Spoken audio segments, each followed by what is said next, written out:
कह देता नहीं कवन कॉलेजिया में पढ़लू अंग्रेजिया हो अंग्रेजिया छाटेला तो हम से रूसन करे जाई करे जावा फाटेला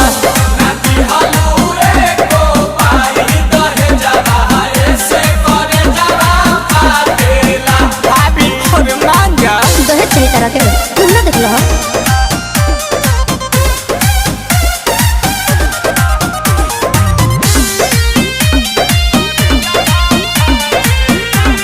एक बात बताओ हटो ना नाराज काहे होलू छने पछने बियाह जब कइलू अपने पसने मोती मराइल रहे अरे जहन पहिले जे जहती तहरा घर नहीं हती या के चूल्ही पर खाना